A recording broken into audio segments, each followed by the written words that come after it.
Good people, are you ready? You are? Thank you very much. We are here at the current hospital. To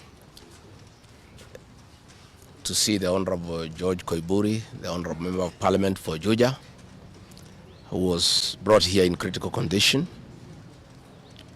Last Friday, the Honorable George Koimburi had a function in his constituency in a place called Gachagua, and he had a serious engagement with his constituents. In fact, had the opportunity to address those people through the phone. And after he left the ceremony, he was accosted by officers from the DCI who chased him, and he was able to escape using a motorbike with the help of the local constituents. His vehicle was impounded and his driver was arrested. That vehicle is still in the hands of the DCI. And on Sunday, when he was in church, immediately after the service, 2 undercover agents of a killer squad that has been put in place to deal with elected leaders who are not supportive of William Ruto abducted him in full glare of the church members, and in the process almost harmed his wife. It is not known where he was taken to, but after a serious search early this morning, he was found in a coffee plantation in Kibburi, that is in the Githunguri constituency, badly beaten and in very serious condition. He was taken to a hospital for first aid and later brought here where he was admitted. And I've just seen him and I've talked to the doctors, and they have confirmed that the Honorable George Koimburi was tortured by professionals. He has serious soft tissue injuries. This is torture normally done by professionals.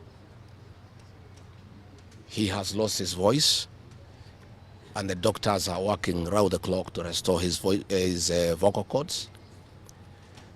And the Honorable Koimburi has been able to communicate through writing, because he is not able to speak, that some chemical was administered through inhalation, and the doctors have told us that preliminary investigations confirm that that chemical has interfered with his vocal cords. The doctors have assured us they are doing everything within their power to make sure that he's out of danger. They have taken blood and urine samples to private laboratories, different ones, so that they can establish what could have happened in matters poisoning.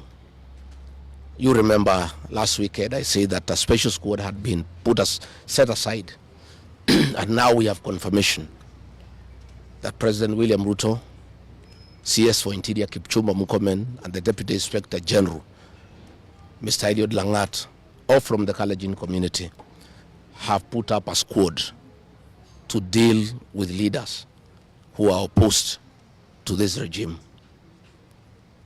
The Honorable Kipchumba Murkomen has sent a message to us through common friends that his appointment to the Ministry of Interior is to make sure that William Ruto is re-elected as president, and to deal with anybody who can stop that objective.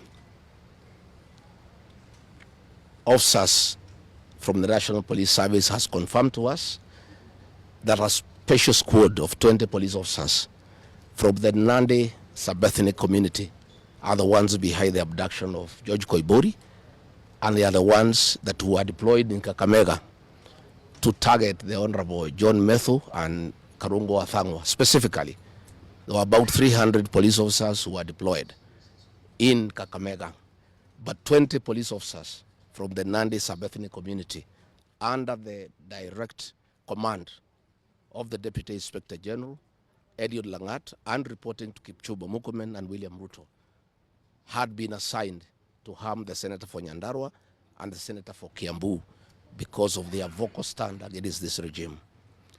Let me say that I want to appeal to the international community to rescue this country. William Ruto has become a very vengeful dictator, and his activities are similar to the one by Dr. In Dada and Mobutu Sese Seko. And the level of impunity in this country, if the international community does not come through for the people of Kenya, we are going to have not just killings, but maiming of elected leaders. What has happened to the Honorable Koimburi is a very deliberate attempt by William Ruto, Kipchumba Murkomen, and Langat to scare leaders who speak out. It is meant to scare them. It is meant to sell them fear so that they can stop agitating for the liberation of this great republic. And I want to say that William Ruto must know it is these leaders, it is not these leaders who are against his rule. It is the people of Kenya. These leaders are simply articulating what the people of Kenya are saying. And even if he targets these leaders to kill them, to maim them, he cannot do the same to each and every Kenyan. And I want to tell him to stop spreading the narrative that the rebellion against him is coming from the people of Mount Kenya region. This rebellion is across the country, from Western Kenya, Coast Province, Northeastern, Nyanza, including his native North Rift and South Rift. Members of the Kalenjin community are also up in arms because of the misuse of public resources, mismanagement of the economy, and the fact that there is no work going on in this country. So let me appeal to the international community to take a great interest in what is happening in Kenya. And we have seen what is happening in the neighboring countries, in Tanzania, the suppression of civil society. And all those things are stemming from here in Kenya. William Ruto has become intolerant. He cannot take criticism. And the reality of one term is slowly sinking into him, that has sent him into serious desperation, that he has now formed a killer squad of his sub-ethnic community of the Nandi to deal with leaders. Let me ask the people of Kenya to be calm. I want to ask the supporters of the Honorable Koimburi to stay calm. We'll do everything possible to make sure that we are more careful in the face of the repression that is going on. You are aware that members of parliament opposed to this regime, their bodyguards have been disarmed so that they stop going for meetings and feel vulnerable. But it is very clear why they have been disarmed is to allow members of that gang that has been formed by the president to abduct them and to threaten them. And if anything happens to these members of parliament, to any leader in this country opposed to William Ruto, the president will be held to account. And let me tell William Ruto, people of Kenya cannot elect you by force. They elected you on their own free will. You are a popular leader 3 years ago, and you messed yourself up through bad governance, one-man rule, theft of public resources, wanton corruption, and tribalism. You cannot blame any of us here for the situation you find yourself in. The one-term movement is unstoppable, and there is nothing the president can do. He can kill these leaders, he can abduct them, he can torture them, but he cannot do that to all the people of Kenya. So I want to urge members of parliament and senators and others not to give up.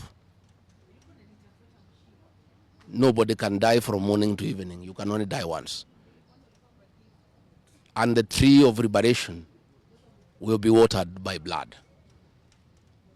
The Honorable George Kibburi is a hero of the Kenyan people. What he has undergone, the torture, the pain he is in, the anguish to his family members is not in vain. This liberation will take place, it will happen. And let me conclude by asking the Kenyan people not to be intimidated. Kenya is a constitutional democracy. They are entitled to cast their vote the way they want. And William Ruto cannot force the people of Kenya to elect him. And there is nothing he can do about it. Thank you very much.